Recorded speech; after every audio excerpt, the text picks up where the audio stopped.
Dizziness, fatigue, headaches, memory loss, sensitivity to light, these are all symptoms that athletes can experience when they get a concussion. Some younger football players have even died. Now the question is how to change these risks without changing America's favorite sport. It's a defensive tool. Lost the football. TCU recovers. It's a crowd pleaser. That's called getting taken to the woods, Sid. It's part of the game of football. It may also cause damage that could linger for the rest of the athlete's life, from high school to college to the professional level. I think every parent is concerned with their son or daughter having this injury because it's an injury that you can't see. Dr. Jake Resch is conducting what may be the largest study on youth concussions ever with 2,200 student athletes. Using self-reported symptoms, balance tests, and sensory tests, he can track the concussion's development and determine when it's safe to play again. Dr. Resch said changes have to start being made now to reduce the risks later.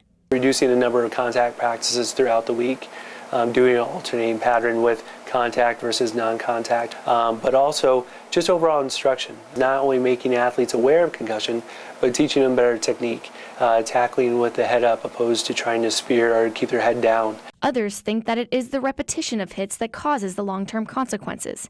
Senior Jeff Parent sustained a concussion playing high school football.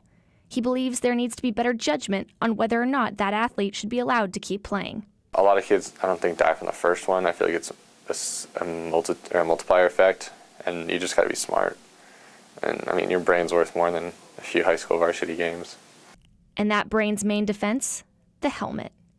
Even though TCU has had a number of different helmet designs in the last few years, the protection and structure of the helmet has stayed the same. Nike has nothing to do with the helmets themselves. The only thing that they'll do is they'll work with the manufacturers to change the design that's on the helmet. Nor do they provide the protection that most think. Unfortunately, at this time, there's no evidence supporting any one helmet or that helmets overall can reduce the effect of concussion. Dr. Resch hopes to provide better information to parents, coaches, and players of when it's the right time for athletes to return to play. But the data has the challenge of catching up with the evolution of the game. More focus on working out, whereas it used to be more, natural ability. Now it's very get big and use all these supplements to do so, and people are just so much bigger and stronger, and the hits are just so much more intense than they used to be. TCU Assistant Athletics Director for Sports Medicine Chris Hall believes they will learn more from studying the brains of dead athletes, which could lead to changes in the structure and rules of the game. Until then, athletes face the risks of football head on. Mother Nature did a great job of putting us together. She just didn't really take into account that athletics was going to do so much to break us down. Dr. Resch says the brain is suspended in the head, much like a yolk suspended in the shell of an egg.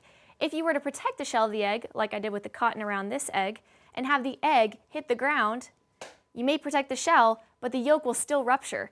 Protection of the skull doesn't necessarily mean protection of the brain.